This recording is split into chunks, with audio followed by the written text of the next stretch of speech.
On this week's episode of You Asked, does the Apple TV 4K upscale everything all the time, or can you turn that off? Why is HLG the broadcast standard for HDR, and how did some folks get the Super Bowl in Dolby Vision or HDR10 this year? Another 3D lover has a tough decision to make, and why do dark scenes tend to look so dirty or pixelated so often?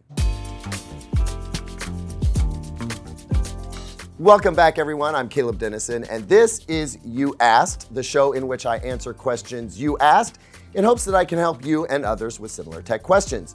If you've got a question you need answered, please email it to youasked@digitaltrends.com and tune in Sundays at 7:45 a.m. Pacific time to see if your question got picked to be answered on the show. Before I dig into it, I want to apologize for the hoarseness of my voice this week. I screamed my heart out at my daughter's basketball game. It was the greatest underdog comeback victory I have ever seen. And yeah, I just went absolutely bananas, and now I'm paying for it. So apologies to you. Bear with me. It's all going to be okay. With that, let's start this week's episode with a question from Michael Sabin, who writes, I have a new TCL QM851 and use an Apple TV as the primary streaming device. I know you always recommend letting your TV perform all the upscaling, but I can't find a way to do this with Apple TV. It seems like if I set the resolution to 4K, everything gets upconverted to 4K by the Apple TV.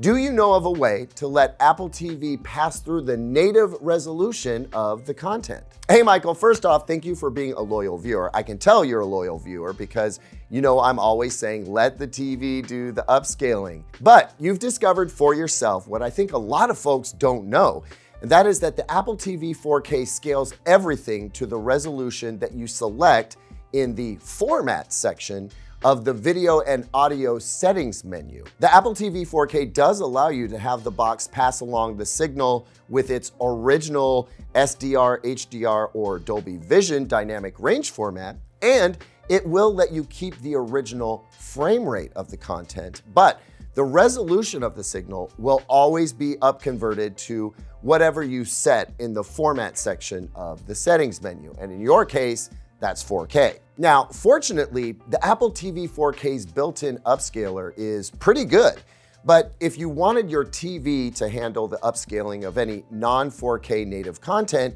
that you might watch, you would either need to use the TV's built-in apps or a different kind of streaming box.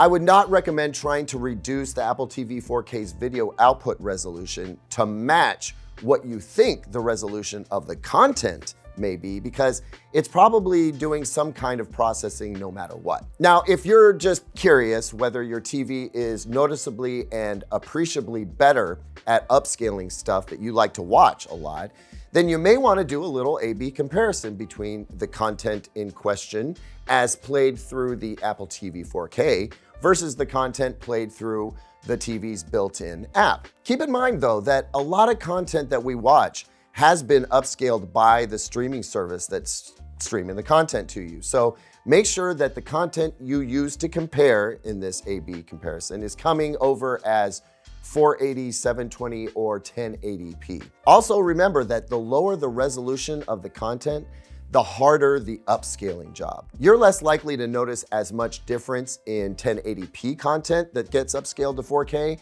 as you are an older 480p or even lower resolution TV show. Here's the other thing that makes me personally less concerned about the job the Apple TV 4K is doing when it comes to upscaling.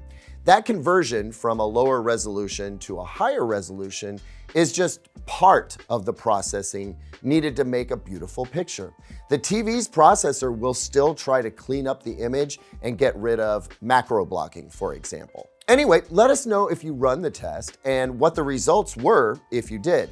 My guess is that the Apple TV 4K is probably doing a good enough job. Next up, Bradley writes, I've been reading a lot about the different HDR formats, and I'm particularly interested in hybrid log gamma, or HLG, especially since it's being used by major broadcasters like Fox for live sports. I understand that HLG was specifically developed to handle live TV broadcasts, and is backward compatible with SDR displays, which makes it a practical choice for broadcast. However, I'm curious, do you think HLG will remain the primary HDR format for live TV broadcasts moving forward? Or do you think other formats like HDR10 or Dolby Vision might eventually take over as broadcasting technology evolves, especially with the new standards like ATSC 3.0? Additionally, it's a long one, do you know if any other networks are planning to adopt HLG for their broadcasts in the near future, or is Fox currently leading the way in this regard? Hey Bradley, so this is a super fun question, especially since I'm recording this right after the Super Bowl broadcast, which was presented in HDR on local over-the-air broadcast channels, as well as through streaming services like Tubi, Fubo, and YouTube TV, and by cable and satellite networks. In fact, the ATSC 3.0, or Next Gen TV station for my local Fox affiliate, delivered the game in Dolby Vision. Comcast also delivered the game in Dolby Vision to its eligible customers. Meanwhile, YouTube TV and Tubi delivered it in HDR10. Now, the conversion to Dolby Vision or HDR10 was handled by the individual providers because the game was delivered by Fox in HLG.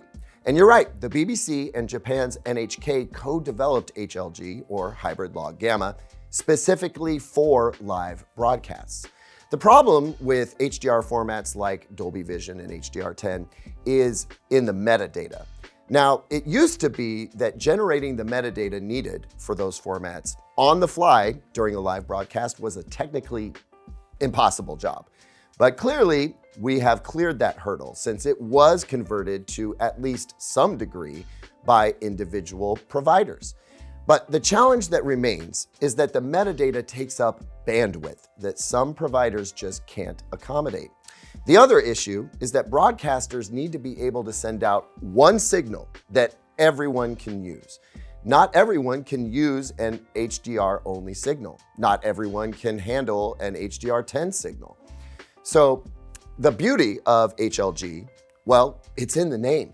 The darker half of the signal, the dark to mid-tones, follows a standard gamma curve, similar to the one that we use for SDR.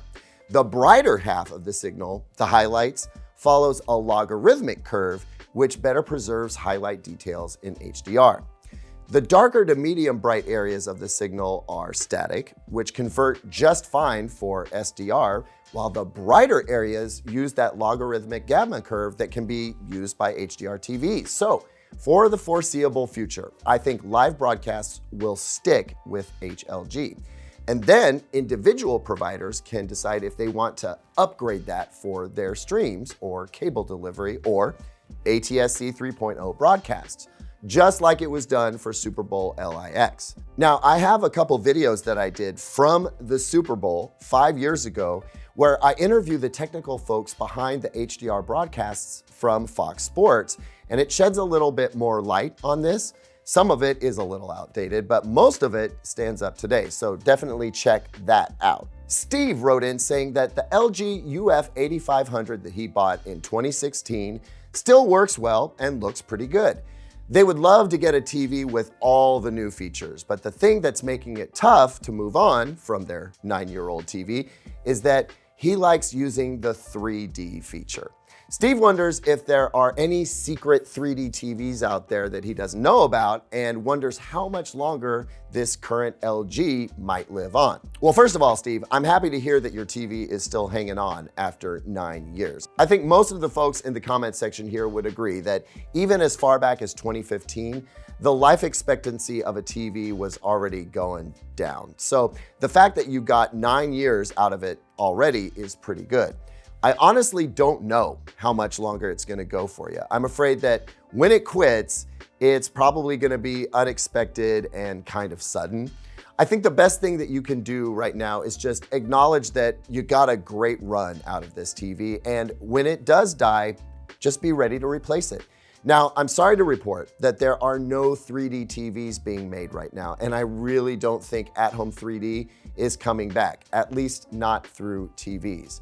I think that when we get 3D entertainment at home again, It's going to take the shape of personal entertainment, like 3D smart glasses or VR goggles.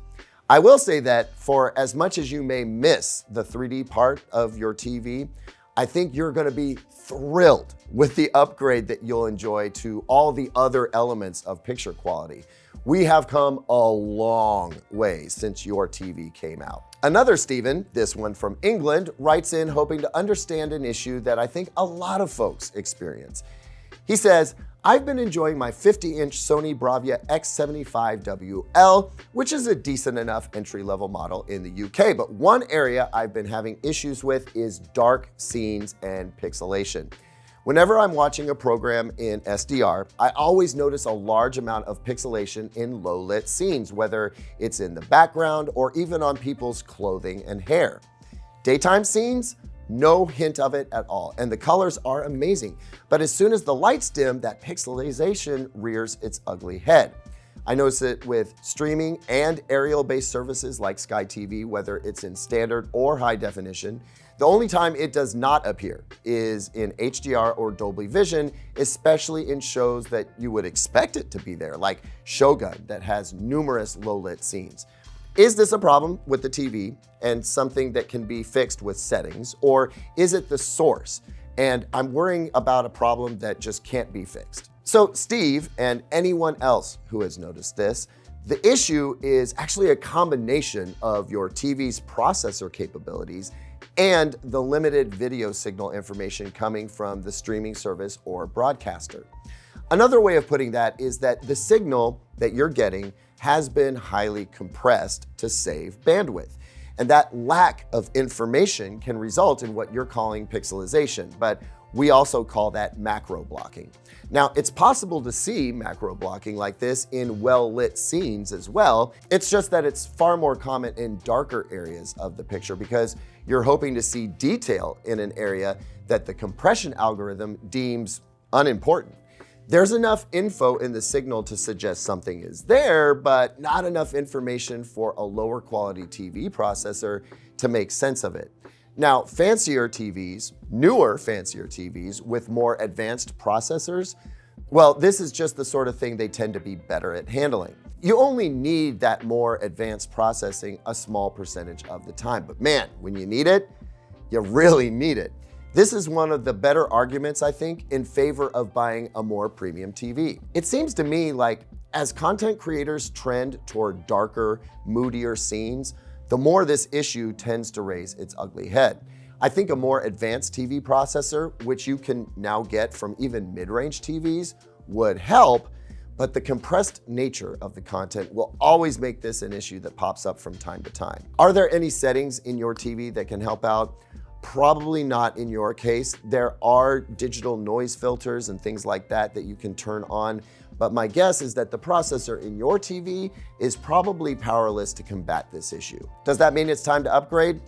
I'll leave that up to you, but I do think that you would benefit from an upgrade when you can afford to do so. That's it for this week, everyone. Thanks so much for watching. I'll see you next week, Sunday at 7:45 a.m. Pacific. Don't forget to send in your questions, like, comment, and subscribe. I'll see you on the next one, and until then, here's 2 other videos I think you might like.